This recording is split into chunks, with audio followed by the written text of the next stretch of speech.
Thank you, President Voss. At this time, there are no corrections or modifications to the agenda. Then I move that we adopt the agenda as presented. Second. Mrs. Patrone, I'll call for the vote, please. Ms. Clementi, Aye. Mr. Farrell, Aye. Judge Mays, Aye. Mr. Voss, Aye.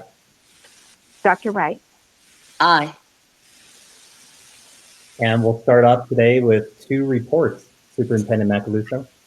Thank you, President Voss. At this time, I'd like to introduce you to Mr. Mike Bayer, who serves as Director of School Culture, Wellness, and Safety. And he's going to present a little bit of update regarding the pre-K through 2 discipline task force that was recently held, so that we can go forth with some changes in some board policy based on changes in legislation. So, Mr. Bayer? Good afternoon. Can everybody hear me okay? Yes. Okay. Good afternoon, Superintendent Macaluso, President Voss, and members of the board. Today, I would like to present to you an overview of the new pre-K through 2 legislation, our potential policy changes for first reading, and the work done by our pre-K through 2 disciplinary focus group. I don't know if Suzanne's presenting at this time. Is it up or should I wait? Ms. Maury, are you going to share your screen? I was trying to do that. Just a second. Okay.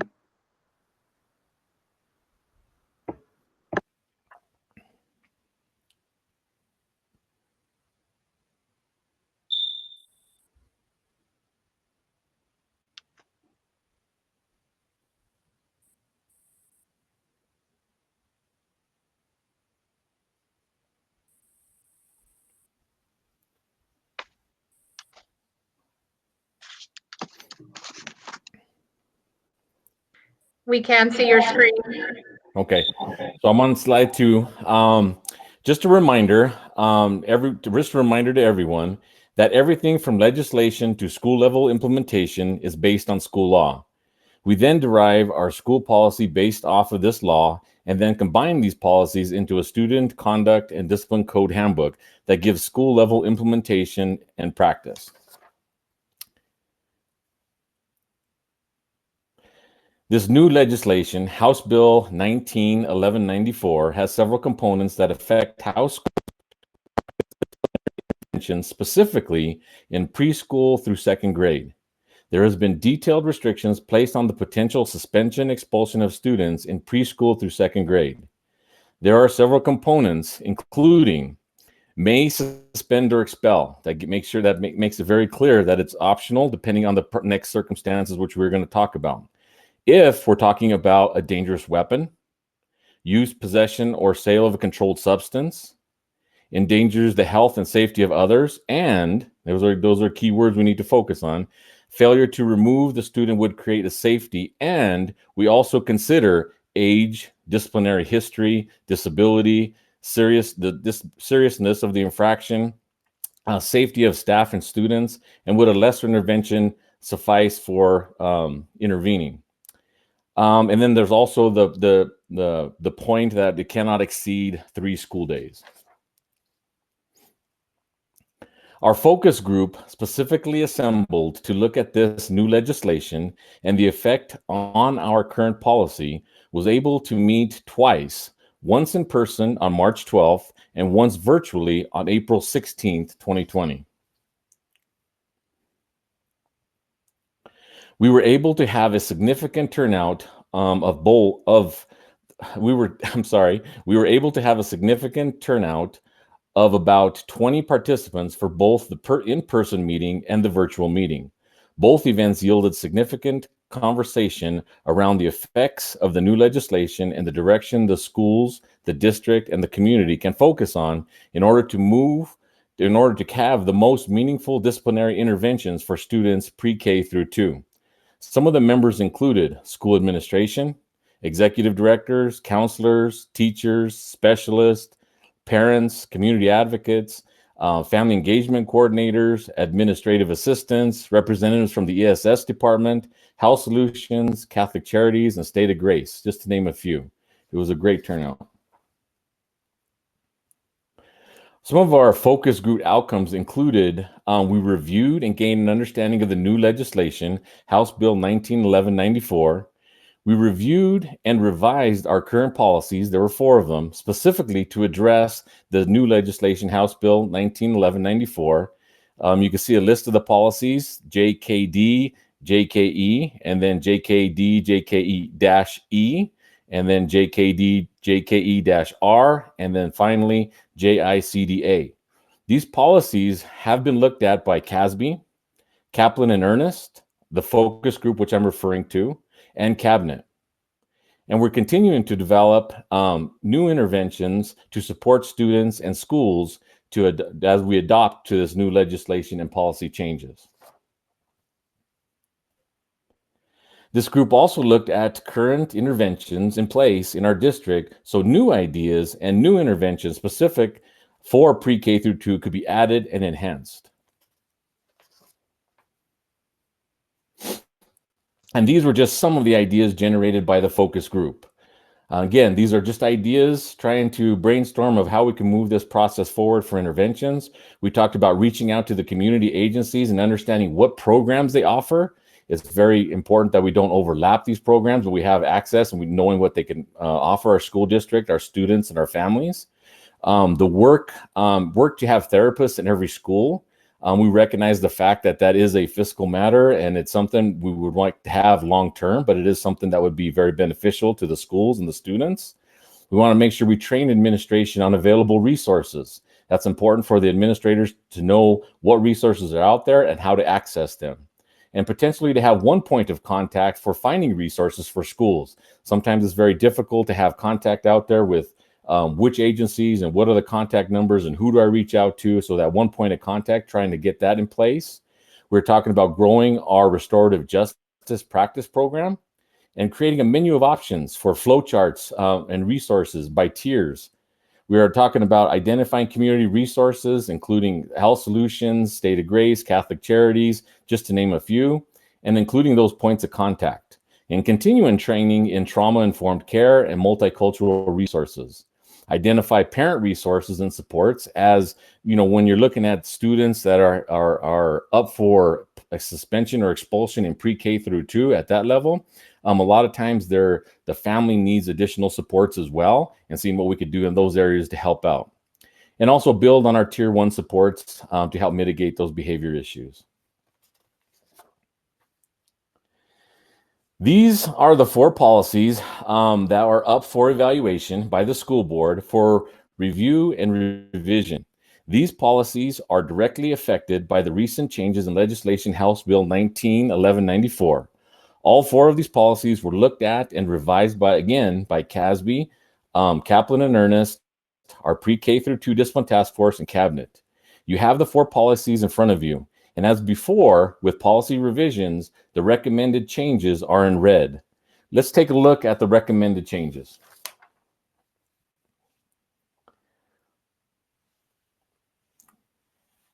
So the first policy we'd like to look at is policy JKD, JKE. And like we said before, the policy changes are in red. The first, on page 1, there's a lot of language on this particular policy. A lot of it refers to making sure that the disciplinary intervention is proportionate to the event that happened. Okay.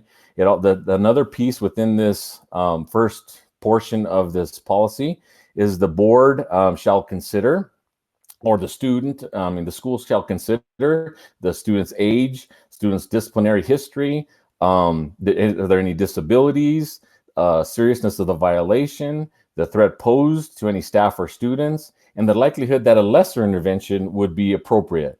This new wording that's put into this policy here also talks about that we need to make sure that we document those interventions.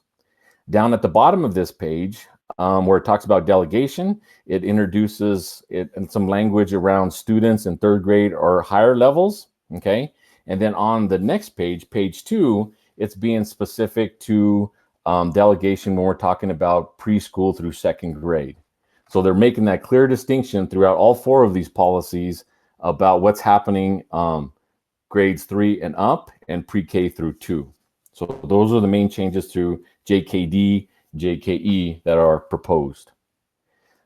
The next policy, JKD, JKE-E, has very little recommended changes. And if you look on right on that first sentence, the introduction of Colorado Revised Statute 2233-106.1, that's the Colorado Revised Statute that encompasses the disciplinary actions. They want to make sure we include that. And then also the wording on number 3, which talks about including health. So we're talking about the health, welfare, and safety. Okay, and that's pretty much all the changes on that particular policy. On policy JKD, JKE-R, and we're looking at that with the language to be more specific and clear, adding 3 school days, depending on the level, 3 school days, depending on the grade level. And it also talks about how we will not exceed the 3 schools we talked about in the previous legislation for a student who is in pre-K through 2. That is on page 1. And I believe, let me take a look there real quick. So yes, that is the only changes on JKD, JKE-R. JICDA, the 4th and final policy that is up for revision, again, makes distinctions between grades 3 and higher, and then also pre-K through 2. On page 1, we're talking about making it very clear that this is referencing referencing grades 3 and higher. And on page 2, if you look at page 2 there, this is the section where they were talking about students in preschool through 2nd grade. And again, a lot of the same language in this particular section is what we talked about earlier when we talked about the new legislation. You'll notice that we're talking about you may suspend for weapons, drugs, or safety to others. And then they include the language, if their failure to remove the student would cause a threat to the school or others. And we need to make sure that we're documenting these interventions. And that does wrap up the proposed changes for those particular policies and what we put in place for the pre-K through 2 discipline focus group. So at this point, does anybody have any questions? I do. First of all, Superintendent and Mr. Bayer and the task committee, I commend you for the great job you did in looking at the members that you had on your task committee and looking at the interventions, the other things about it, I really see as being very strong. There's some things I had questions about, and I would like to be able to present those. First of all, with the policy JKD, JKE, the suspension and expulsion of students, you might can clarify for me. The opening paragraph says, the students and parents shall be notified and involved to the greatest possible extent in the disciplinary procedures. So this seems a little vague. So how do we assure fairness to all students, and how do we determine what is the greatest possible extent? How do we measure that? Would you like me to answer that, Mrs. Macaluso? Sure. Okay, so I think the greatest possible extent, which makes sense in my mind, is a lot of it depends on the timeliness of the situation. Sometimes things have to be acted on very quickly, and you want to get out the notification to the parents as soon as you can. Sometimes you can take a little step back and take some time to make sure. But I think that's what they're referring to, the timeliness, making sure that they are notified. I think we want to make sure, as far as our investigation practices, we're training our staff that we will contact parents when we're working with students. But I think what they're referring to in this one is how fast we have to before we can move forward. Does that kind of make sense? It does, but I think it may need to be clarified, because whereas you're having to explain it to me, I know when we write the policy, if it's clear, then everybody can run with it. But if it's up for interpretation, then it may have some variance, and we don't want that to be the case where some students seem to get certain, it may not be the case, but some may appear to be getting preferences. But if it's clear what we do, then I think it would be fair if you will. So this is Charlotte. I guess I'm having a little trouble with my microphone. Can you hear me? Yes. I would say that the language is very specific in regard to making every reasonable effort and trying to cover all situations within that within what may occur in terms of a disciplinary or a safety or a crisis situation. So I don't know if we have Mr. Bump on the line, if you can kind of weigh into that specific language. Yes, this is Dick Bump. Can you hear me? Yes, we can hear you. Okay.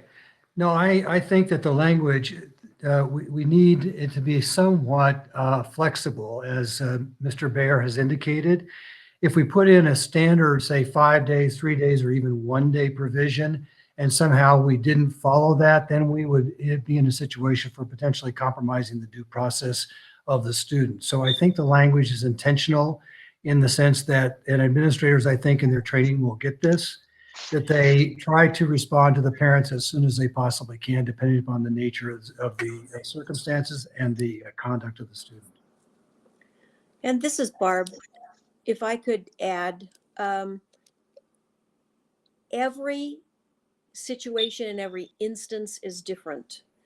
It's different with what's going on otherwise in the school. It's different for every student. This language gives the flexibility and yet the direction to notify parents as soon as is reasonably possible.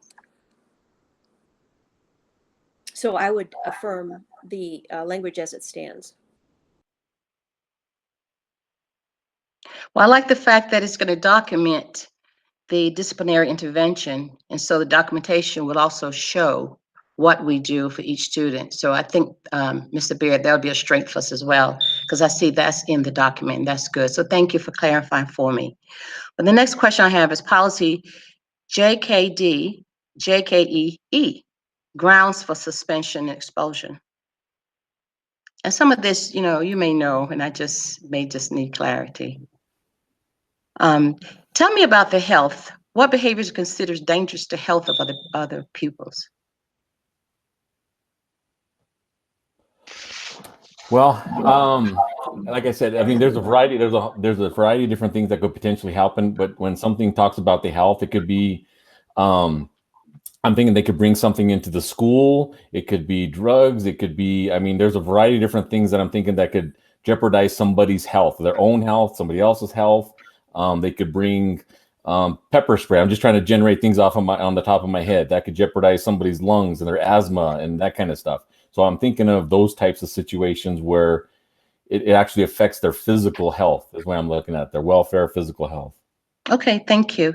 Okay, and then number 3 in that same section of that same policy, that paragraph that talks about behaviors, it omits the section of the paragraph that talks about exception clause for kids with disabilities. I wasn't sure why.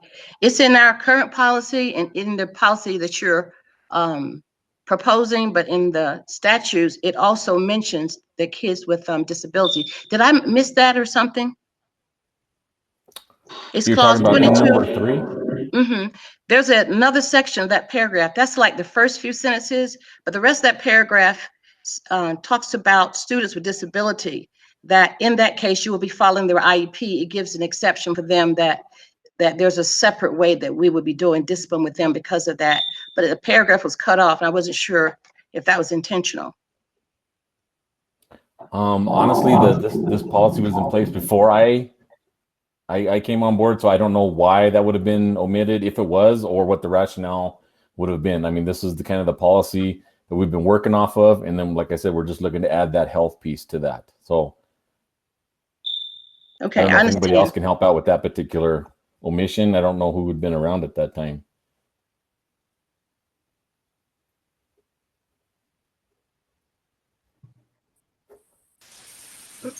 Mr. Bump, I don't know if you have anything in regard to that, but usually if language is omitted, then we would strike out that language from a previous policy. So we could go back and check in on that one. This is Dick Bump. I'm not seeing exactly what Dr. Wright is referring to, but there's, to my knowledge, not been a deletion from this policy. And of course, at the bottom of this policy, page 2 of 3 I'm looking at that's on the screen right now, there is a reference to students with disabilities. And we know that in every case where we have a student that has an IEP, we have to do a manifestation determination right at the very beginning of any disciplinary process with that student to make sure that the disability is not the cause of the conduct. So I don't know that there was something, I don't believe anything was deleted. And we are obviously mindful of the fact that students with disabilities have to have special treatment. Okay, I can send it to you in writing and then you can see what I'm talking about, if you don't mind. Mr. Bump. Yeah, you think it was a deletion from this policy, Dr. Wright? It's, you know, I've been reviewing the policies. So if you look back at the statute, that paragraph is taken from, part of the paragraph is taken and put in our old policy and our revised one today.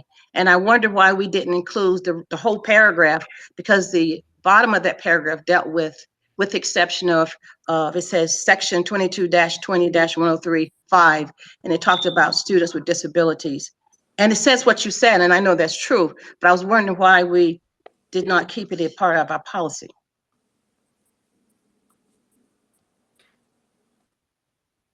Or why we didn't even include it, why we took part of the paragraph. So I'm looking at the statute now, and I think it's generally the practice in my experience in these policies that the first part of that is included, but the exception, which is several phrases longer than that, is not included. Notwithstanding that, we know by virtue of the language at the bottom of the page that we have to take special consideration for students who have disabilities and follow the process I just outlined. I mean, certainly if we wanted to restate the entire statute under that section about behavior on or off school property, we could do that. In my experience, that is generally not included. If it was in prior policy, I should take a look at that and we could always bring it back. I'm not sure if it was, I just saw it omitted in our policies.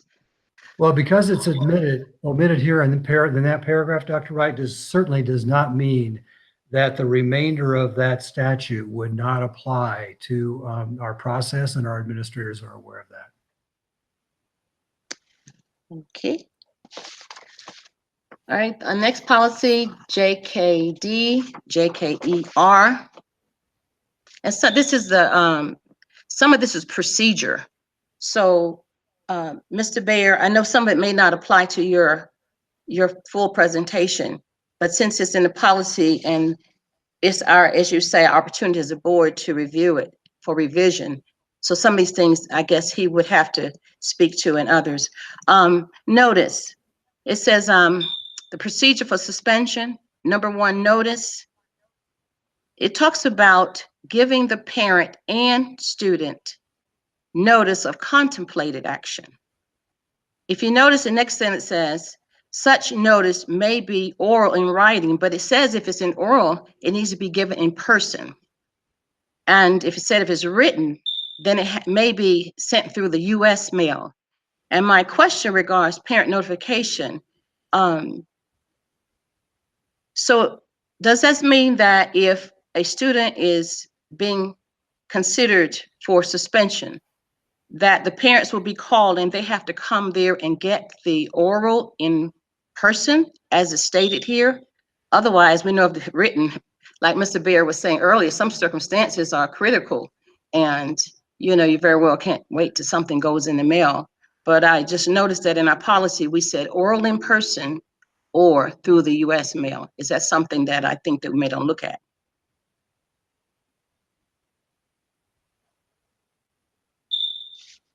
Mr. Bump, is phone conversation considered in person? Yeah, I think it's interesting that we see that language now and considering the pandemic that we're involved in. And I would agree that it would be considered in person if you make a phone call to the parent. I think maybe Mr. Bear can help us on that. I think that's the standard procedure actually in the schools right now is when they would bring a student to the office or focus on that student for disciplinary reasons, they would contact the parents immediately. And if they couldn't come to the school, they would talk by phone.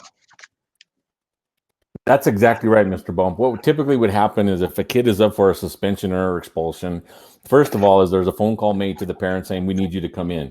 The optimal way of having this interaction is to have the parent come in, we sit down, we have a conversation, the student has an opportunity to say their piece, the due process piece that we've talking about, and then the intervention is put into place, and then the parents sign off on it as well. So there's a written and an oral piece if we can get the parents to come in.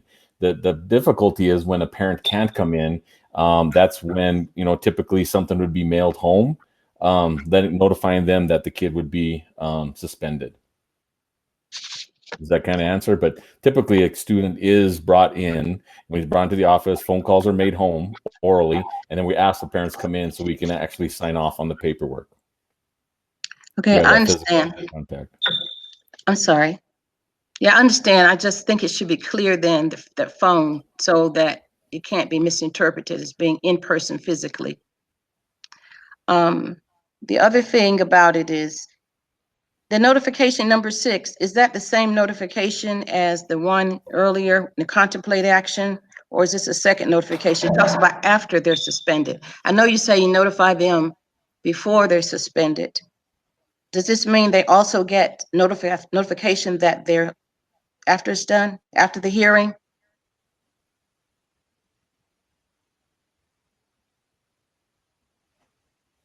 I'm looking it over. Hold on. Give me 1 second. Oh, no worries. Yeah, No because worries. like I said, the presentation was specific to the pre-K through 2 in this. So let me just kind of read through this for. Give me 1 second. No worries. Thank you.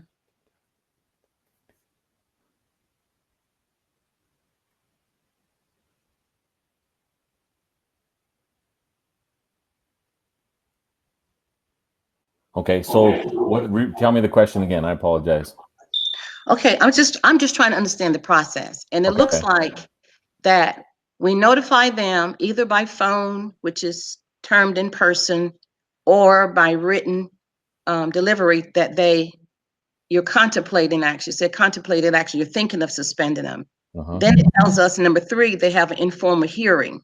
And I'm assuming that the parents are there. Are the students advised of their legal rights in that informal hearing? Just a sidebar here. I guess I need to know what legal rights you're referring to. I mean, I don't know exactly what. That they have a right to have counsel. The due process piece? That they have a right to. I'm sorry. Are you talking about due process? We don't advise students of their legal rights in terms of they're not being charged in terms of, a criminal case in that regard. They're given their due process in regard to what the school provides. Okay, thank you. So if you have a notice when you're thinking about suspending them and you have a hearing to get the facts, then it says down number 6, then there's a notification following suspension. So is that a second notification or a letter or something that says this is the action we've taken? Yes, and typically what happens when the parent comes in to the office, we sit down and we have a conversation with the parent. We notify them what the offense was, what the consequence is going to be. We make sure that like I said, we have the due process piece, and we also notify them of the time and date when we have a readmit meeting. And we have that readmit meeting. Then what we do is we talk about what precautions and interventions are going to be put in place for them to be allowed back into the system.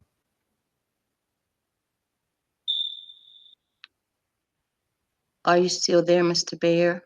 Yes, I'm here. Are you? Oh, okay. No, you kind of got wavy. Your voice got a little wavy. Oh, okay. Sorry. No, did you hear what I said, or would you like me to repeat that? No, I think I heard maybe the last couple of words, and I wasn't sure. Okay. Like I said, a lot of it is done in person and face to face. We bring the parent in, we notify them of the infraction, we give the student their due process. We talk about what the intervention or the consequence is going to be, and then we talk about what it's going to look like to be readmitted and what that process is going to look like. And we set up dates and times, and then everybody signs off on that, and everybody gets copies of that documentation. So everybody knows the dates and times for the readmittance and when that's going to take place. Okay, thank you. One more. And this is the policy JICDA, Code of Conduct.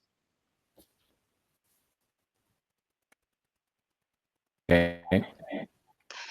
I was so glad to see the insertion in our policy, it may be in one of the others that you read, about the things that we consider when students are up and we're talking about possible suspension or expulsion.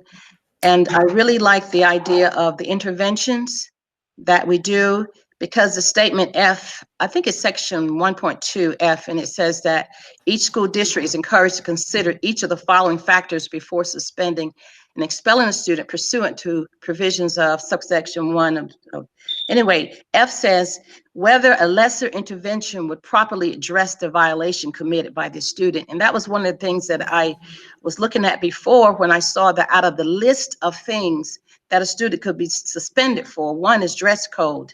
And I guess in my mind, I was hoping that we would, and you may already do, so I may be preaching to the choir, but Mr. Baer, that's why I was glad to see that, because I was thinking some of those cases, some other intervention might be feasible rather than suspension. But this is, I have a question about. How would a student violate the district policy on non-discrimination? I didn't understand number 5. That may be a question for the superintendent or somebody else. But one of the things they could be suspended for is violate the district policy on non-discrimination. What does that mean? So that could mean, could you hear me? I can. Okay, it sounds very garbled on my end, so I'm gonna just keep talking and hopefully that you can hear me.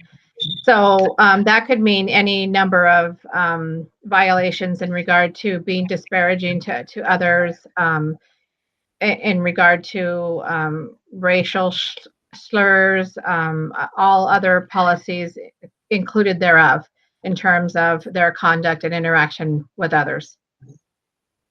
This is Thank Dick you. Bump. Thank you. This is Go Dick ahead. Bump, excuse me. Maybe I should add this too, that one now that is very much in high profile are the Title IX kind of complaints where you have any kind of alleged sexual misconduct of students, and that would be a discrimination issue. Okay, thank you so much. Mr. Baer, thank you again for your work and what you did. And thank you for allowing me to ask my questions and helping me to understand. I appreciate it. No problem. So board members, those policies will come up under the policy section of our agenda. And then you can make further recommendations in regard to any changes in language and so forth, because this will be a first reading when it comes up in the policy section, just to clarify. Just to go down the line, Judge Mays, do you have any questions?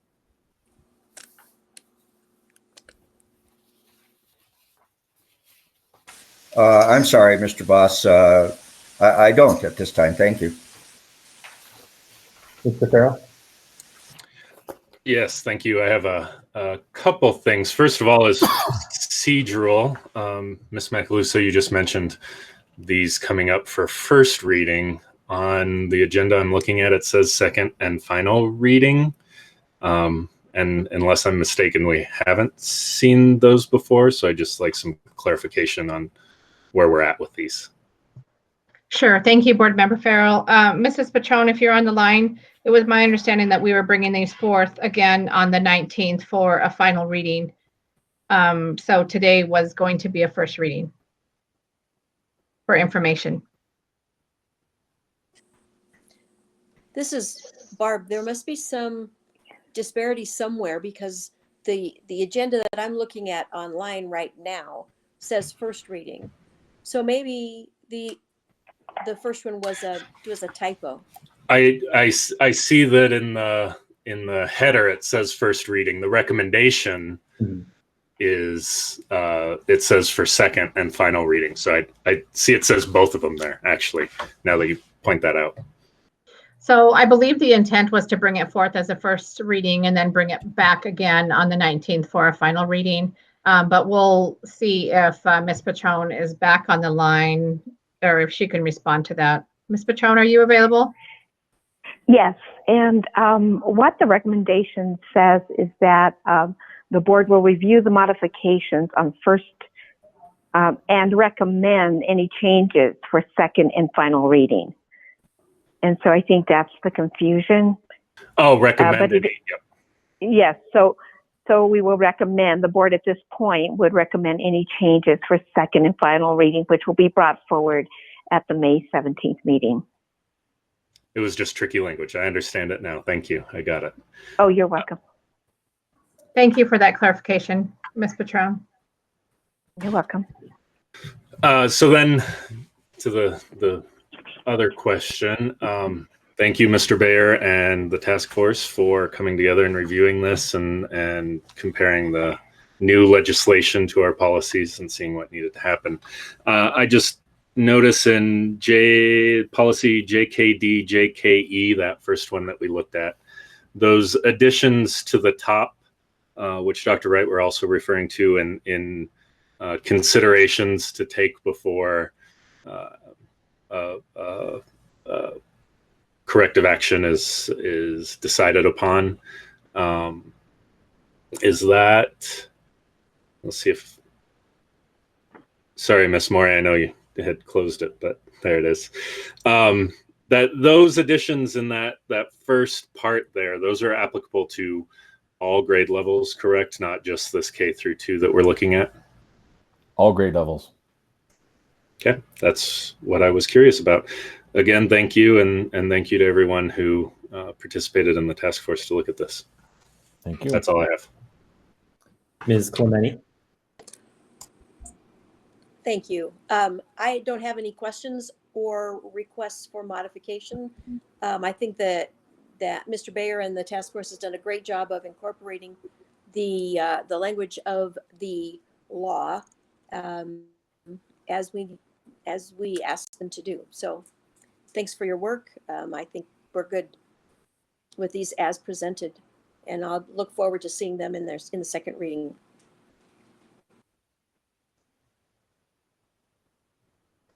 Mr. Baird, thank you to you and the entire task force for all of your hard work. We really appreciate it. No problem. Thank you, President Voss. If it's appropriate, we can move on to the next report. Sure. So I'd like to introduce you to Mr. Dave Horner, who serves as our Chief Financial Officer, and he's going to give us a preview and a budget update regarding the 2020-2021 budget. Mr. Horner? Good afternoon. I'm going to share my screen here.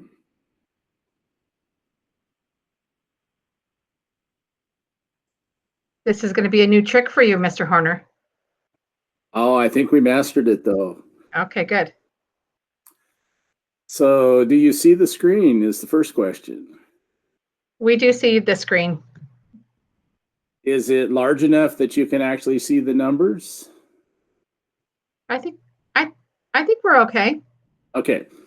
I never know, this is at 194% Zoom right now, so I'm hoping that it gets there. You also were provided an attachment for all the board members that you have of your own too, but I was going to walk through this and point out some pieces for you. So this is what I would call a building block toward a proposed budget. I would not say it is a proposed budget that we are advertising as our proposed budget. If you notice, this only had the general fund in it and not all of our other funds. So we're working this in pieces as we work through this different year that we have here. One of the things as we look to try to finish up this year, I'm really concerned as I listen to everybody at the state level, will there be another rescission, or which means will they take back any additional funds from it in this fiscal year? I don't think we know till the legislature gets their revenue forecasts and works through that process. So that's always still a possibility for us. On the positive side, I had the county assessor here in Pueblo County say that through the end of April, as a percentage, tax collections are up 0.06, which to me is huge, because that means that everybody that normally paid that also means they collected more money because they had more taxes to collect, but collection rate is staying very good in this pandemic that we're dealing with. Now, the next couple months, that's still to be seen, but we're continuing to hang in there well right now. So as we, I don't know why my page moved, but we'll get it back here. Try not to make everybody dizzy as I move the page up and down. So in the middle of the page, where I don't know if you can see my little hand moving up and down, estimated 2019-20, that is this fiscal year. So what we're doing is estimating where we're going to finish this year and then move from the bottom of that column over to our new proposed budget on the very right-hand side. So as we look at our resources at the top of 2019-20, you'll notice that we, in our January budget, had a school carryover assigned for $223,000, textbook carryover of $500,000, and our normal Tabor. So as we scroll on down, and we'll come back to the top as we move. So we have to go up and down with this. I can't just show you it all in one picture. When we get to where we think we're going to be at the end of June, because of our freeze and we haven't had as many subs and numerous things going on, we've cut spending off as best we possibly can. We anticipate that we should end up with a reserve of 16.4% based on our best numbers and no rescission, which is right here in the middle of the page. And in that number, if we go back up just a little bit into the ending contingency and reserves, you'll see we have the 6% as required by policy, which is 7.3 million. We have unassigned of 5.3 million. If you remember back in our January budget, we assigned 500,000 toward the new school. We have assigned of our school carryover right now because we shut off their spending, and there is potentially $671,000 there that we might carry over for the schools. That's another conversation to have as we continue down the road. I believe it's the last board meeting, you approved the textbook purchase, and that had a 5-year implementation. We can't charge those out in the first year, so it becomes a prepaid carryover, and it's down here in the bottom line as a reserve that you've already committed to buy. And then we can't charge the grant funds ahead of time, so we'll take, I believe it's $150,000 out of the grant each year, and then this over the 5 years will become zero as we account for that purchase. Then we have our 3% Tabor reserve, and that's what makes up the 16.4%. So now if we go back up to the top, you'll see those same numbers carry in as our beginning fund. We are building this budget that I started a couple weeks ago at a -5% revenue.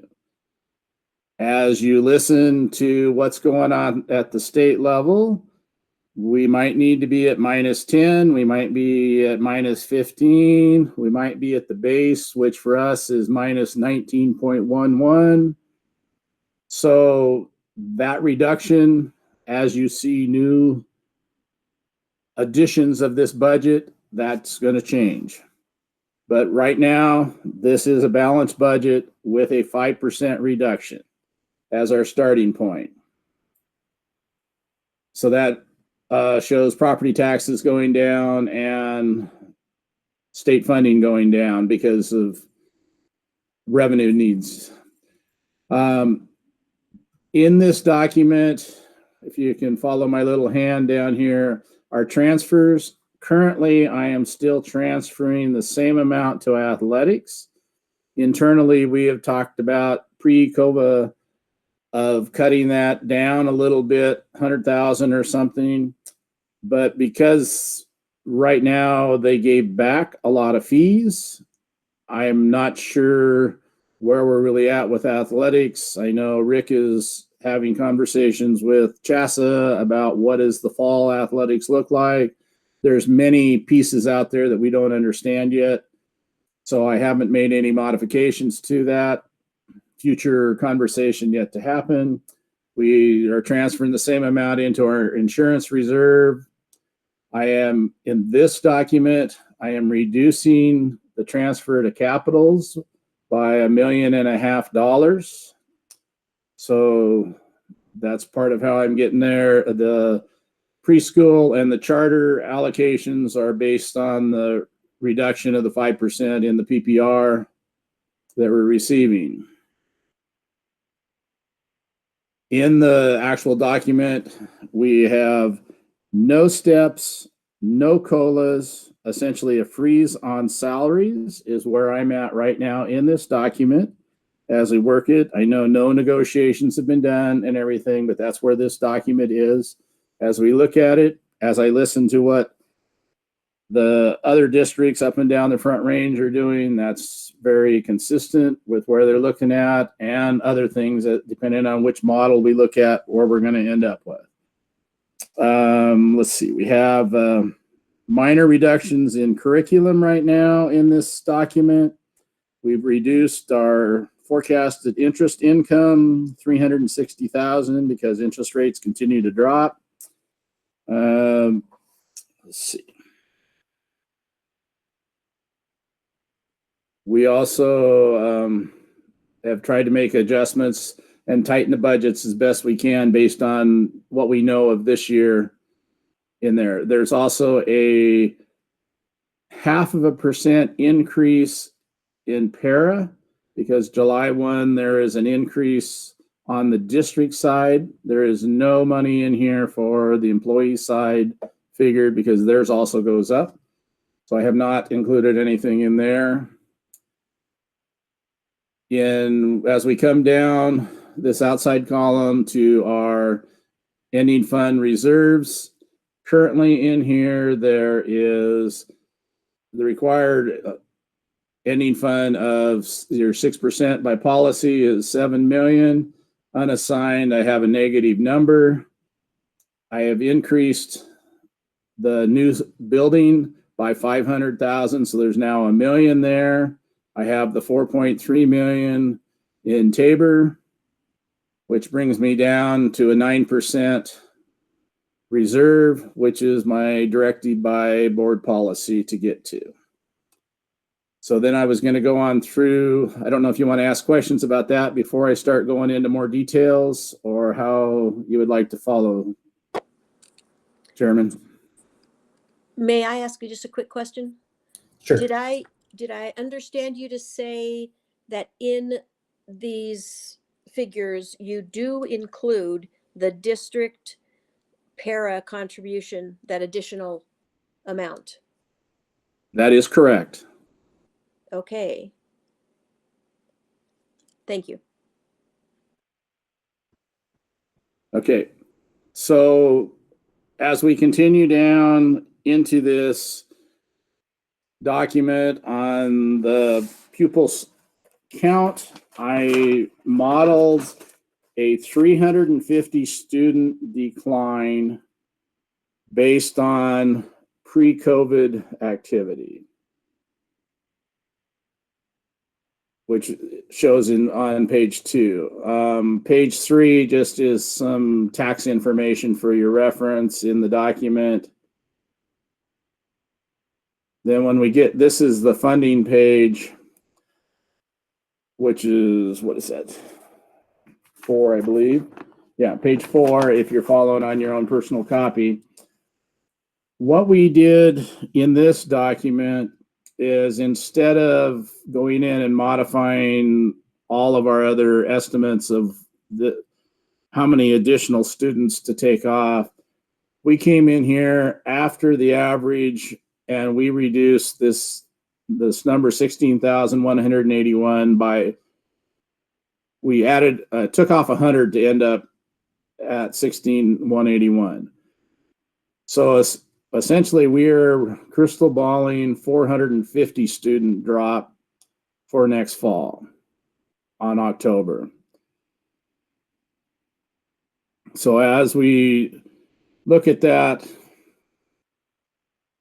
then we have our charter schools get their money, we got our preschool money, and then we're at 95%.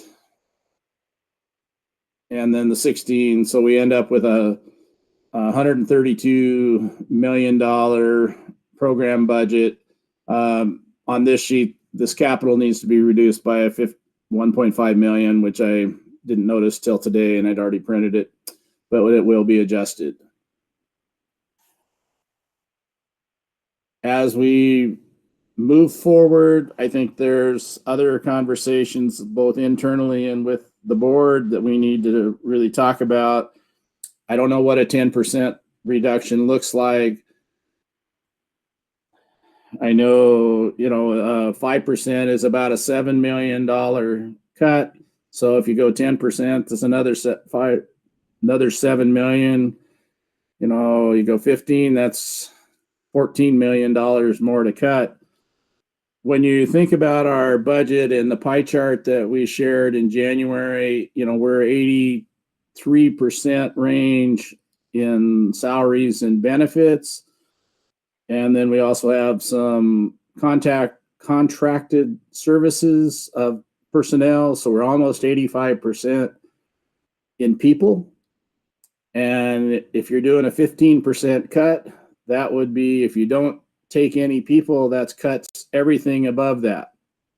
And that's not possible. That's utilities, all our supplies and everything. So 15% cut is a pretty massive cut across the state for everybody. We are covering it some because we saved money this year into the document. I think we've all really got to look at, how do we maintain our services? We've been cut to the bone since 2008 and everything. And I think there's some real challenges. I'm hoping that we can keep our operation and learning side, as whole as we can. I don't know whether that means, do we look at some furlough days or the emergency funding clause that we can reduce wages and things. A lot of tough decisions that we have to look forward to here in the next 3 weeks. So this is a balanced budget. I do not have all the other funds presented in here. We concentrated on the general fund, and then we'll continue to add you the rest of the documents, and we'll have a true proposed budget in a couple meetings that will get us to whatever the point is that the state requires us to be, so that we can adopt a budget and operate next year. I guess I'm open for questions. And again, we'll just go down the line. Dr. Wright, do you have any questions? No, I do not. And thank you very much for your presentation. Judge May? No. None. Mr. Farrell? I do, yes. Thank you, Mr. Horner, for trying your best to predict when so many things are unknown still. And my question actually might be more for Mrs. Macaluso. I know that as we look towards the fall school year, there might be directives given to us from the governor and from the state health department and from the Department of Education about social distancing and maybe smaller class sizes, that kind of stuff. Do we know when that guidance will be solidified so that we can tell how our staffing actually will have to look to meet those requirements? Thank you for the question, Board Member Farrell. The last conference call that I was on with Commissioner Anthus was last Friday, I believe. And that is one of her top priorities, is to ensure that we are going to be getting that guidance as quickly as possible. There are lots of unknowns, and it's really uncharted territory. But what does it look like in terms of screening kids and social distancing and contact tracing and so forth, and running possibly a dual system in which we operate school, half in person, half distance learning, that sort of thing. So it's a lot to think about, but she did outline her priorities, and the number one priority was to advocate for the the budget. The funding for public education was the top priority. Making sure that we had the flexibilities in regard to policies and reporting dates and things like that. And then securing federal dollars through the CARES Act and so forth. And then the third priority was that their staff was really working fast and furious in regard to getting that guidance to us. So we haven't seen it yet, but I anticipate that it will be coming out soon. There's so many moving pieces to that, so I appreciate that, and I know that if we have to look at doing things differently to ensure the safety of our staff and students, we need to be able to know how to budget for that, which is even more difficult when we don't know what our budget's going to look like because of the financial situation throughout the state. So just important to keep that in mind. Thank you for your answer, and thank you, Mr. Horner. Ms. Clementi. Thank you. I do have a couple questions. Thank you, Mr. Horner, and your team for all your work in putting this together, and for being so optimistic with only a 5% cut. When we look at the general fund summary, you have us down almost $3 million in property taxes. That's local collection. Are you anticipating that's because of the delay that the governor has offered people without collection, with penalty to go to the split payment instead of paying everything on the 14th? I'm sorry, in April? I think part of that is normally history's been saying we're collecting about 98% of our taxes each year. I don't know whether we're going to have that same collection rate. And so we took some off, whether that should be 95% or what. April said everybody's still paying, but I don't know that May and June are going to really do that. So, and if this continues toward next year, we're really budgeting next year's tax collections, not even this year's. So, okay, thank you. And on that same, just 2 lines down, with the state share with 7.9 million, does that include the negative factor cuts, or is that just the 5% strict? Well, that is the net, because the negative factor is all figured into our formula. Okay. And that's how they're, the negative factor is either going to get us to the 5% or the 10% or the 20% or wherever we end up. Okay. I see. Thank you. It's kind of generally thought that the district is saving money these last 2 months of school. But we've heard already of about a $2.5 million loss in nutrition services. I'm going to guess that there's some kind of impact to athletics. Do you have any figures on that kind of information, like what losses have been we are sustaining, money that we're putting out, or on things that people think about, like transportation.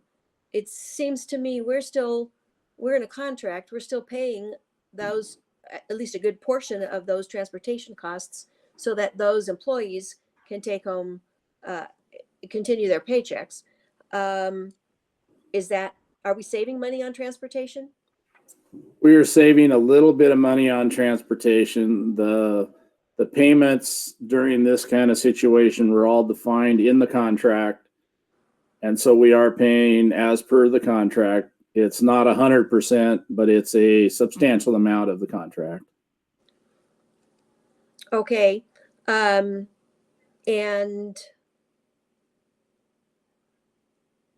we're still paying utilities. We're still watering the lawns, right? And are we able to, given all of the directives around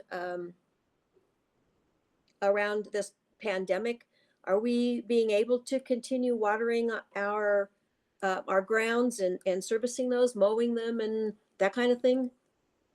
I know Bob just brought his landscape crew back in. You know, they were off for substantial time because if we don't start watering them and taking care of them, we'll lose them. Yeah. And that's a larger cost than trying to take care and maintain them. And I know Bob's really watching and monitoring that and trying to make sure we make good investments of our time, you know, on that. Okay, good. Because I do think, I agree that losing them would cost way more than keeping them up. So I'm glad to hear, because I've seen some school properties, and it's really hard to distinguish which are school and which are city properties, and which are being cared for and which are not. There was a lag there for sure, and now they're going back out and trying to get caught back up and get all the water turned on and things. So good. I'm glad to hear that.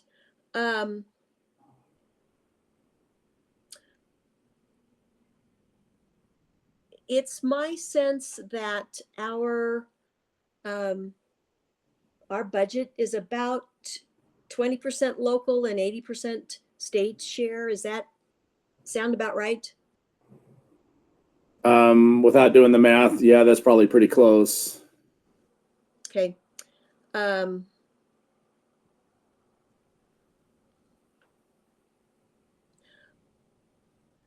I see in this that we're cutting supplies and materials for operations, and I understand the need. I'm wondering, however, if there isn't a need for more and better cleaning supplies now and going forward. So I'm guessing that you can take care of that within the budget that you're proposing. We hope so. Okay.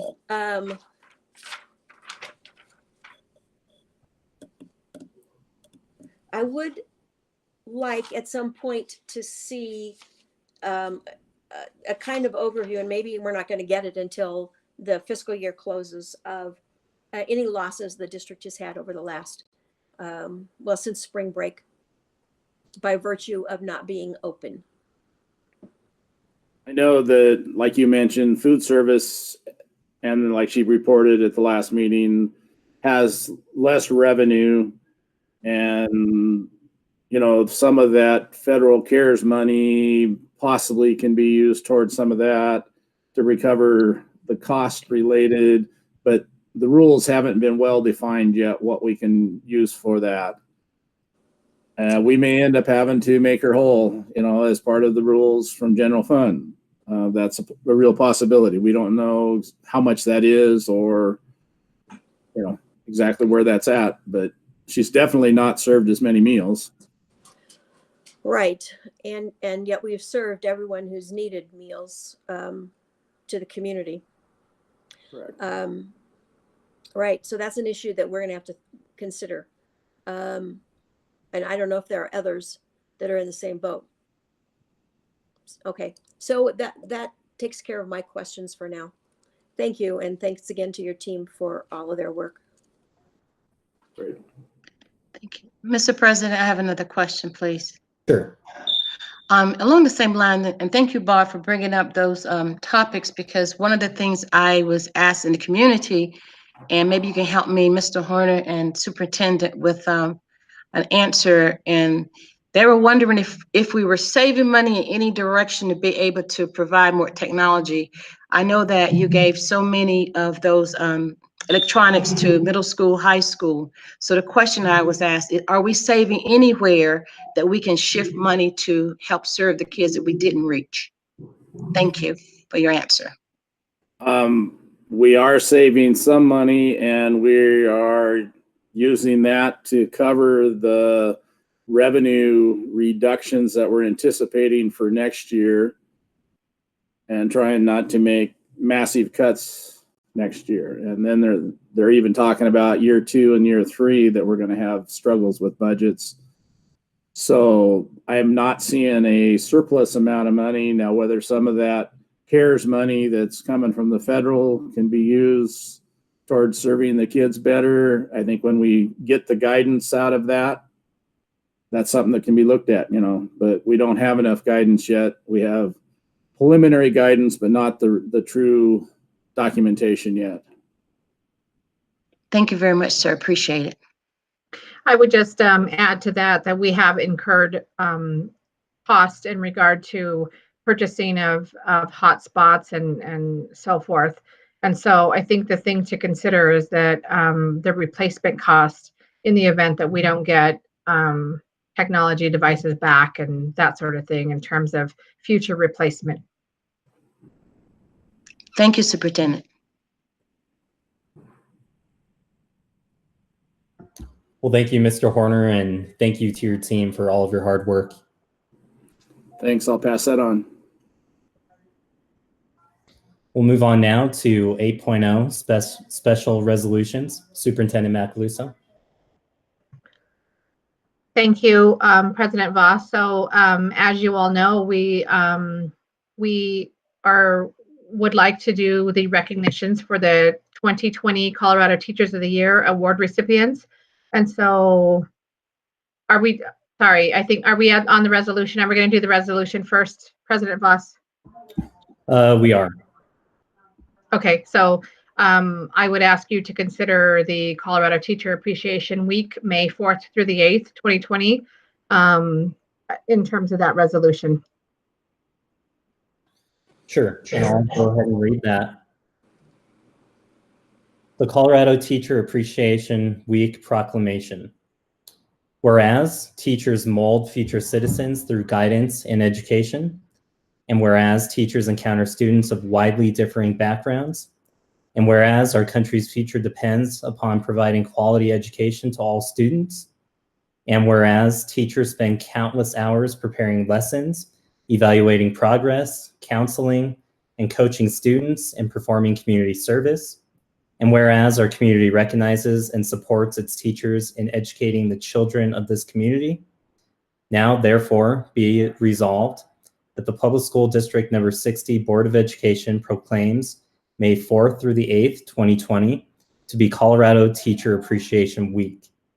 And be it further resolved that the Public School District Number 60 Board of Education strongly encourages all members of our community to join with it in personally expressing appreciation to our teachers for their dedication and devotion to their work. So I move that the Board of Education proclaims May 4th through the 8th, 2020 as Colorado Teacher Appreciation Week as presented in today's board materials. Second.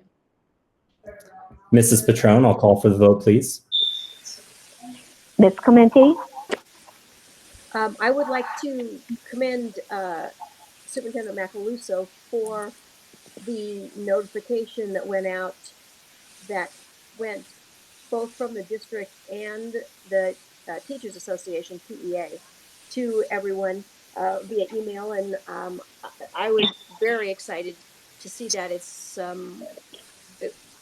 great move. And I will vote aye on this proclamation. Mr. Farrell, Aye. Judge Mays, Aye. Mr. Voss, Aye. Dr. Wright. Aye. And next up, we have special recognition. Superintendent Macaluso. Thank you, President Voss. Barb, thank you for your comments in regard to the communication that went out to teachers in that joint message from Suzanne Etheridge and myself. Thank you hardly seems adequate for recognizing the tremendous and hard work that all of our educators engage in every single day. I think everybody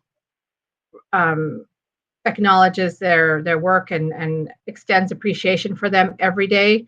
And I think in light of COVID-19, it's not that they're working harder or more appreciated. It's just that I think the world now, there's a light shined on our teachers in terms of the entire world now knows the passion and the importance and the hard work of our teachers. So we're thankful that they join us in appreciation and recognition of our teachers.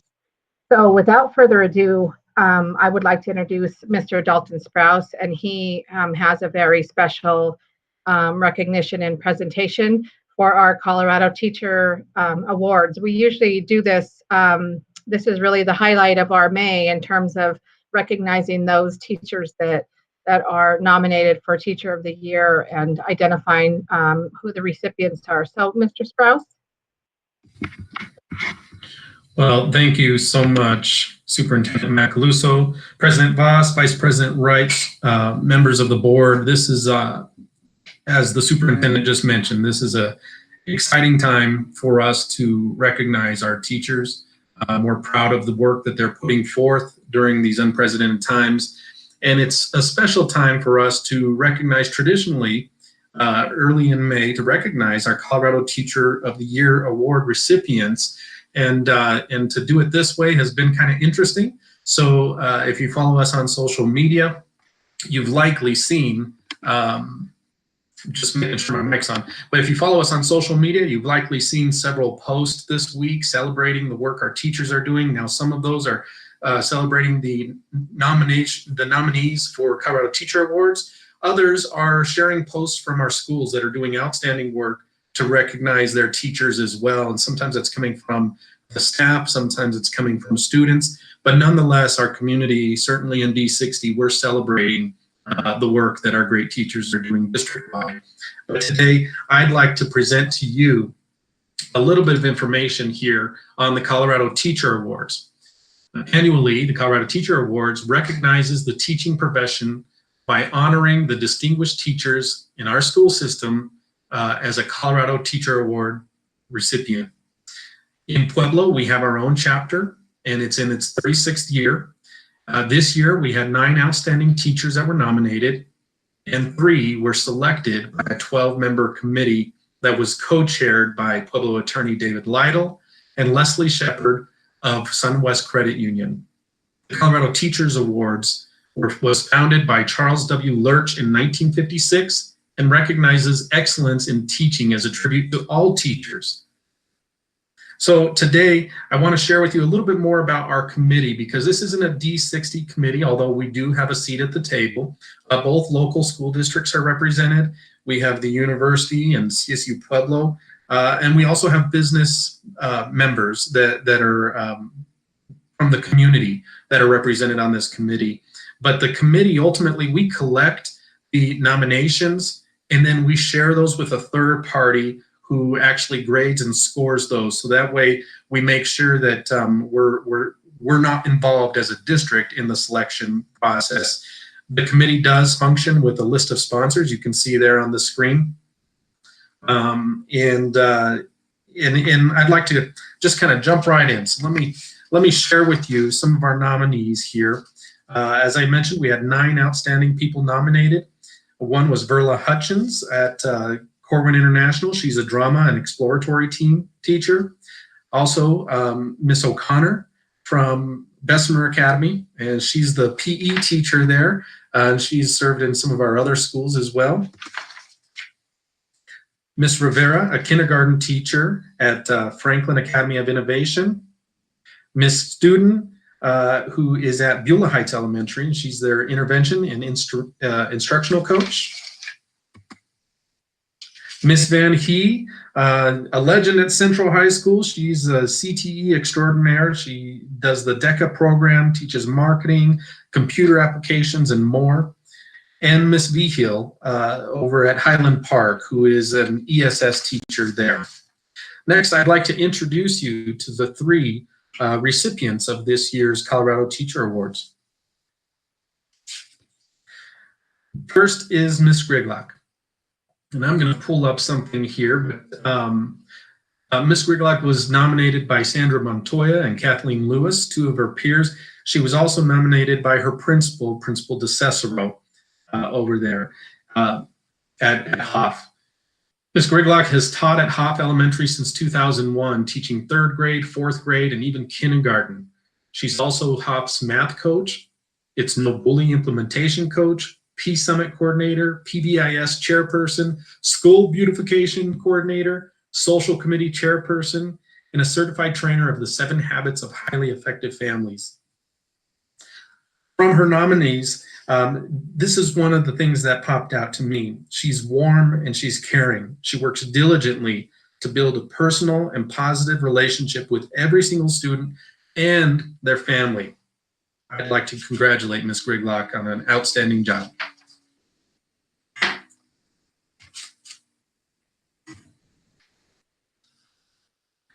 And next, we have Miss Lockett from Goodnight School. She was nominated by her peers, Allison Sell and Heather Atencio, as well as her principal, Principal Glazer. Miss Lockett has taught kindergarten at Goodnight since 2010. In addition to establishing a standard for excellence in her kindergarten classrooms, she has been active in multiple Goodnight organizations, including the Building Leadership Team, PBIS, the Parent-Teacher Organization, School Accountability Committee, Social and Carnival Committees. She's also been the assistant girls soccer coach at South High School during her time at Goodnight. From her nominees, one of them mentioned that she's a proud product of D60. So she's one of our own who came back to our school district to continue educating more and more children in our community. She establishes a solid foundation of academics, social and emotional skills that begin in kindergarten and continue throughout the rest of each student's education. Congratulations, Ms. Lockett.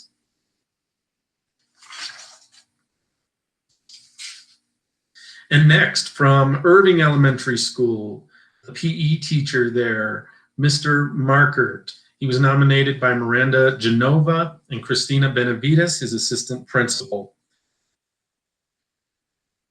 Mr. Markert has been a teacher since 2001, teaching in the 5th grade from 2001 through 2016 at Summerlid Elementary. Then he moved to Heroes Academy, and then now at Irving Elementary. Since 2016, Mr. Markert has taught PE at Irving, where in addition to his role as an educator, he's also become a mentor for other teachers at the school. One of his nominators said, he's not only a PE teacher at Irving, he's also a well-respected mentor. Mr. Markert demonstrates for each teacher what the expectation is, and then allows the teacher to practice. He even provides them with feedback along the way. I want to congratulate Mr. Markert as well.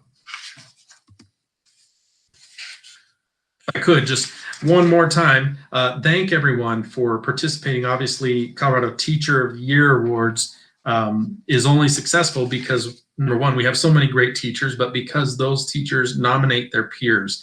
And that's what I think is so special about the Teacher Awards, is this isn't just a small accomplishment. This is something that requires the teacher to be acknowledged by others for doing an outstanding job.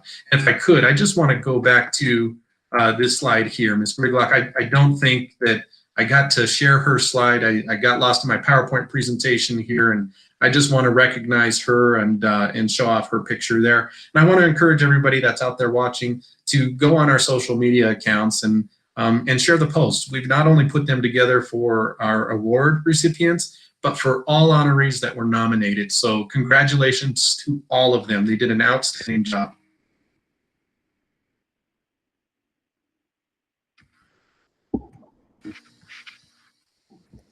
Thank you, And I just- Thank you, Mr. Sprouse, and congratulations to those very deserving teachers, and congratulations to all teachers who were nominated. I just want to go down the line too, and if any board members have any comments they want to make. Dr. Wright. I just want to say thank you. I'm just very proud of all the work that our teachers are doing, especially in a time that's very challenging.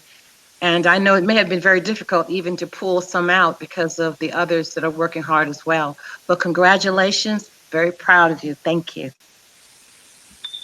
Good, Nate. Congratulations. Our teachers are the heart and soul of our education system. Mr. Farrell. A big congratulations to Mrs. Griglack, Miss Lockett, Mr. Marquette, and all of the nominees. I know we have a lot of amazing teachers, so like Dr. Wright said, I'm sure it's hard to narrow it down, but big congratulations to the 3 of these and to the 9 nominees as well. Ms. Clementi. I will echo the congratulations and our deep thanks to these and all teachers for everything that they do for our community and our district and our kids. Congratulations and thank you. And I just want to say one of the hardest things for me in the midst of COVID-19 and everything that we're going through is not being able to go into the schools and be in the classrooms and see what's going on. And I just remember being there and seeing the passion and the energy that our teachers bring to their jobs. And that's what this whole thing is about. So I just want to say thank you for everything you're doing, especially now, and a huge congratulations. So we'll move on now to recognition of DECA and FBLA. Thank you, President Voss. At this time, I'd like to introduce you to Mr. Bob Caricato, and he's going to provide recognition for DECA and FBLA state winners. Good afternoon, President Voss, Superintendent Macaluso, and members of the Board of Education. I'll give Dalton a second to get the PowerPoint up there. Colorado DECA recently celebrated their 70th State Career Development Conference at the Broadmoor in Colorado Springs. Colorado is the 10th largest DECA association worldwide with 8,205 members. Nearly 3,300 of those members competed at the state conference, demonstrating their skills and talents. Students compete in role-play scenarios in marketing, hospitality, finance, and management industries. In order to compete at the Colorado State Career Development Conference, students must first advance from District 9 Conference, which includes Pueblo District 60, 70, and Lamar. It's a total of 637 students. We have 3 chapters here in D60. Pueblo East High School is our largest chapter, has 24 students in it, they qualified 24 students for state. Centennial qualified 10 students to go to state, and Central qualified 11 students to go to state, just so you get an idea of the kids that went.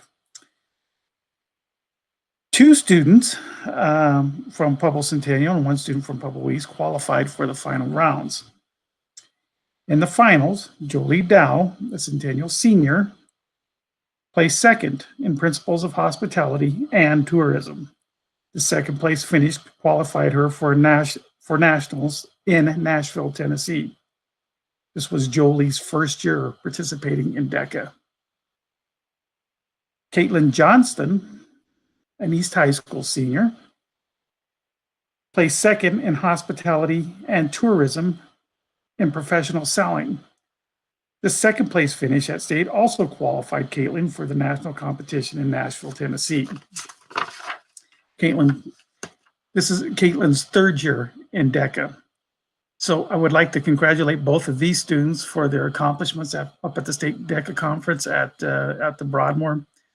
The actual national competition was held in Nashville. That was to be held in Nashville. That was actually to take place last weekend.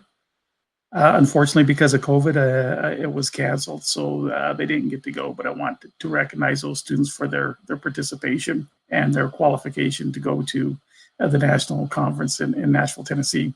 East High School had received several other accolades at state this year. First of all, Hannah Saylor, Ray Ariano, and Sam Miller earned medallions for their work on the Chapter of Excellence project. Dominic Rivera and Lane Martinez earned a plaque for their work on chapter promotional campaigns and the right to attend the International Career Development Conference in Nashville, Tennessee as well. So congratulations to them. Another thing that happened for East there, this was the first year an award was given to a chapter that raised the most money for Special Olympics. I just thought this was kind of neat that I'd mention it in the state of Colorado. Raising money through collections at football games, the profits from the Fly Guy pageant. It's kind of like a talent show for the guys at East High School.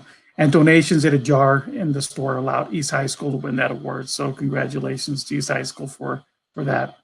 So once again, I want to congratulate not only our state participants in DECA, but congratulate our national qualifiers, Jolie and Caitlin both. Those are two awesome young ladies, and they're two top scholars in our school district as well.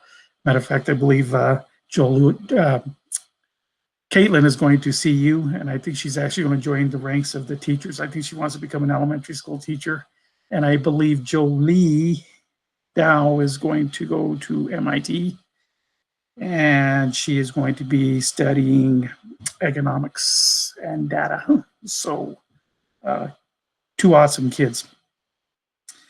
I would also like to recognize our state qualifiers tonight, or national qualifiers in FBLA.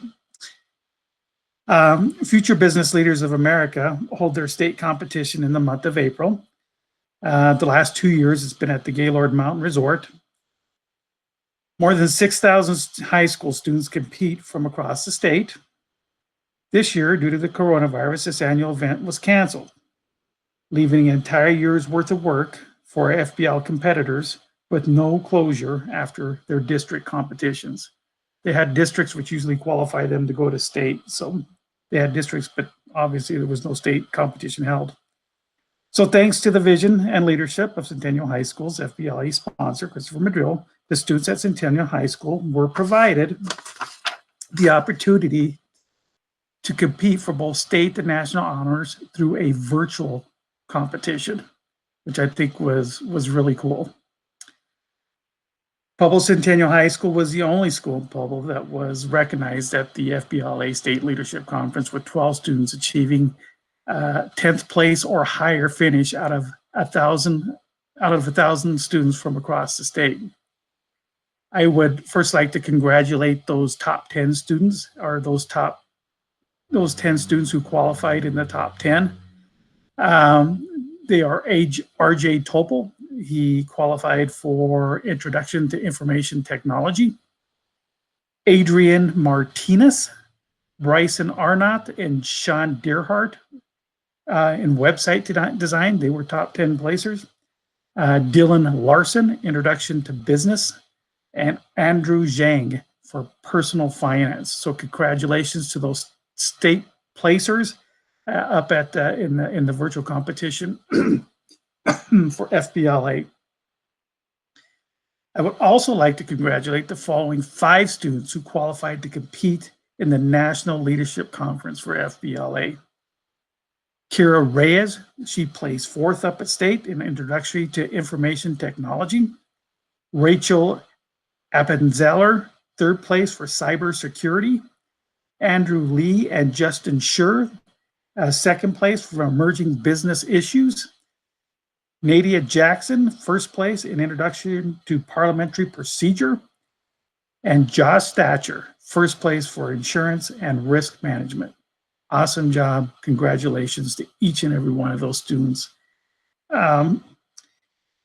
Year after year, Pueblo District 60, DECA and FLA programs continue to compete at a very high level at these state competitions. And be honest with you, over the years, I've lost track how many students we have sent to nationals. No doubt the success of these programs is due to the excellent leadership these programs have enjoyed over the years. Therefore, I would like to just recognize and thank Mr. Joe Petrick, the DECA sponsor at Centennial High School, Jacqueline Armenta, the DECA sponsor over at East, Kim Van Heed, which we've already heard her name tonight, the DECA sponsor over at Central, Christopher Madrill, FBLA sponsor at Centennial High School, Rachel Cesario, FBLA sponsor at South High School, and Brad Ranson, who is the FBLA sponsor at Central High School. I tell you what, person doesn't realize how much, I mean, most of us are in tune and we're familiar with sports and what have you, but people do not realize how much time and effort these sponsors put into coaching these kids to get them where they need to be, to go to these competitions and to compete and place where they do. So just congratulations to all involved.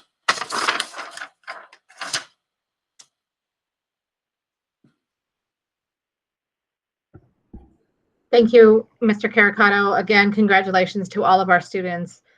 We've said it before and we'll say it again, our students compete at the highest level and they're very successful. And again, thank you to their teachers and who support them.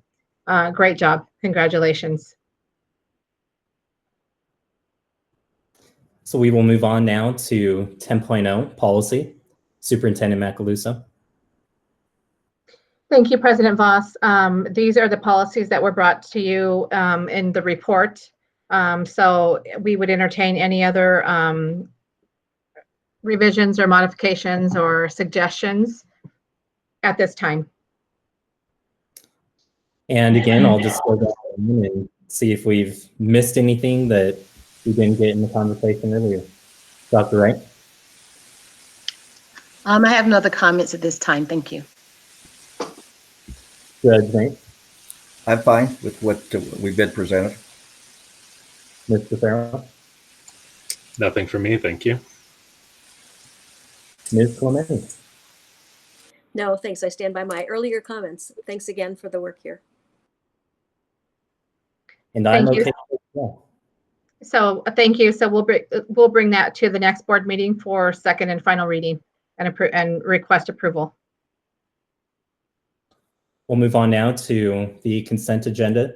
Are there any consent agenda items anyone would like to be removed to be voted on separately? This is Barb. I have none that I would like to have removed, but I have one question I'd like to ask. Sure. If I may. I noticed that there's a contract regarding the bond proceeds with the Cesar Chavez Network. And I wonder what the status is of our other charter, the contract with that. Is it still in process? We've not heard from them. Is that accurate? That is correct. A follow-up. It looks to me like the Cesar Chavez Network has about 60% of our charter students, and the School for the Arts and Sciences has about 40. And yet these proceeds were divided 50-50, right? Yes. And lastly, does the Bond Oversight Committee include oversight of expenditures with the charter networks? It would. They have oversight of, we need to report all bond expenditures. So to me, yes, that would include what's being spent from the $2 million in the charters as we move forward, because that's a line item in the bond. And it sounds to me like that Bond Oversight Committee is getting regular updates from you, Mr. Horner, and Mr. Lawson. Once this contract is signed and the money starts to flow to the charters, will that that oversight committee get regular updates from the two charter networks? I don't know that we've got that far. I mean, we will update. Bob Okay. and our construction manager will be monitoring what's going on, and I'll be monitoring the finance side of what the charters are doing. So we will know what's going on. We hadn't got to a point of saying that they would come Okay. to the meetings. I appreciate that. Thank you very much. And Mr. Voss, if I may, then I will move that the Board of Education approve the consent agenda items 2 through 10 as presented in today's board materials. Second. Mrs. Patron, I'll call for the vote, please. Ms. Clementi, Aye. Mr. Farrell, Aye. Judge Mays, Aye. Mr. Voss, Aye. Dr. Wright. Aye. Moving on then to 12.0 action items. Superintendent Macaluso. Thank you, President Voss. At this time, I'd like the board to entertain the following administrative leadership appointments. I have 3 to present to you this evening. The first one would be for Mrs. Renee Schloss, who is currently an instructional coach at Risley International Academy of Innovation, to serve as assistant principal of Risley International Academy of Innovation effective August 1st. The next appointment I would ask you to consider is for Mr. Matthew Kuba, who currently serves as assistant principal at Risley Innovation, to serve as assistant principal at Risley International effective August 1st.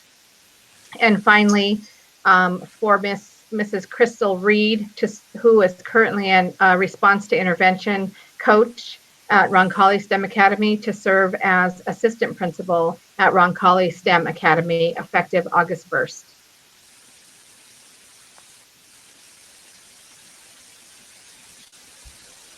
I move that we approve the superintendent's recommendation for leadership appointments as presented in today's board material. Second. I'll call for the vote, please. Ms. Clementi, Aye, and congratulations to those appointed. Mr. Farrell, Aye. Judge Mays, Aye. Mr. Voss, Aye. Dr. Wright. Aye. And there being no further business. Mr. Voss, quick before we adjourn, could we Sure. have just a very quick update on the process and plans for graduation? I know there's lots of work going on. Sure, I can respond to that a little bit, and I can also ask Suzanne Maury to kind of chime in. The team has been very busy this week. We have had tapings, and actually, I think I'd like Miss Maury to be able to present to you because she's been there on scene with all the excitement. So, Miss Maury, would you mind chiming in? Sure, I would love to do that. It has been so exciting, I have to tell you. First of all, it's just exciting to see the kids again. And I know that's so much of the staff who was there on hand supporting this whole process. What I kept on hearing over and over, how excited they were just to see the kids in the school again. So last week we completed most of the individual speeches and so forth, both from the adults as well as the students. And then this week we have started one full day at each of our schools to bring 6 graduates at a time into the school. They were filmed doing a processional through the hallways of their school, taking their final walk as seniors throughout their school. And then we had them on stage, on their high school stage. They were able to take a walk. They took the walk, which will be exciting to see on camera. It's a different angle, and you just see those graduates head on with the excitement and pride in their eyes and smiles, and very exciting to see it that close up. And then they get their diploma. We had a professional photographer on hand taking their pictures. So it was very exciting, and I have to say it has been very smooth. The students have arrived on time. They have all come dressed in their cap and gowns, ready to go, hair and makeup ready, all of those incredible fancy shoes that you see, and you know, and the school colors and all that. And they I think were genuinely appreciative to be there. So I just can't wait to see how it all comes together as a production. I have to tell you, it was a production: lights, camera, setup, sound. We've really done everything we can to make this a special opportunity and experience for our students. So very excited to see the final product. Thank you, Ms. Maury. I want to commend the staff at the schools that have taped. It was a full day of taping. They did extensive decorations and so forth. We also want to commend our communication team, especially Donnie Roybal, who is putting in hours on end. And we're so thankful for his skill and his talent to be able to provide this to our students and our families and our community. So congratulations. It's exciting. It's not the graduation that we wanted, but it's something that we will be able to celebrate and honor our students and our families and our community with. So we're working hard to make it memorable for our kids.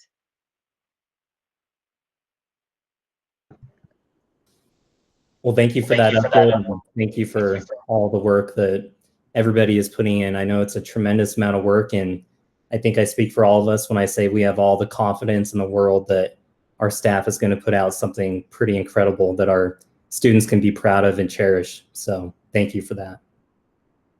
President Voss, I also have one more comment that I'd like to make if we're doing communication. Is that appropriate? Sure.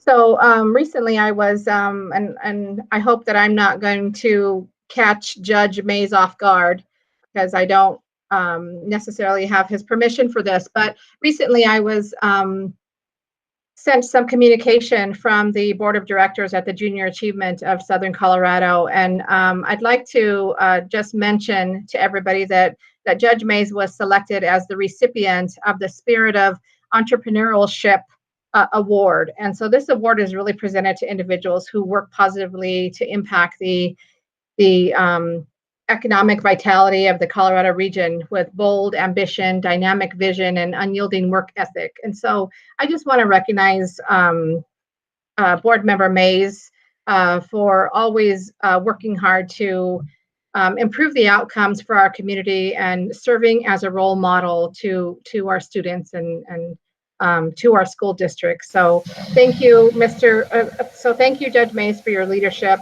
I know that I'm probably putting you on the spot here, but I know that this award might involve you working with some kids, and I don't know if that's even possible in these times or if that has changed, but if you want to just make any comments, Judge.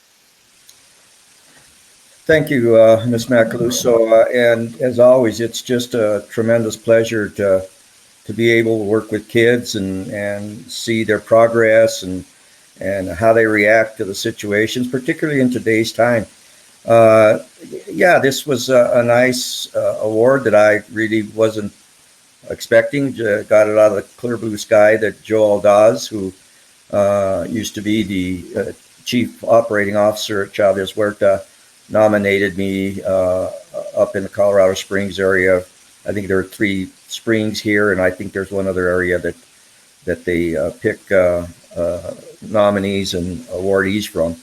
And yeah, it's like everything else. Today I was had the opportunity to engage in. I'm getting used to these kinds of venues now, but I had an opportunity to engage with students and parents today that are in the Junior Achievement program. And one of the real highlights is that Maya was one of the students that grilled me today. So that's been a lot of fun. And as we go on, I will also be involved in other matters involving junior achievement, whether it be virtually or in person when it would be appropriate. So it just another. I'm just real excited and proud that I can continue to be involved with students, not just locally but statewide. And as I understand it, some of the video that we did today might even be shared nationally. So thank you very much for your kind words. I appreciate it very much. Thank you. I know that all of our board members serve on various roles throughout our community, and your leadership is appreciated. Congratulations, Judge Mays. Congratulations, Judge. And with that, there being no further business, this meeting is adjourned. Thank you, everyone. Thank you.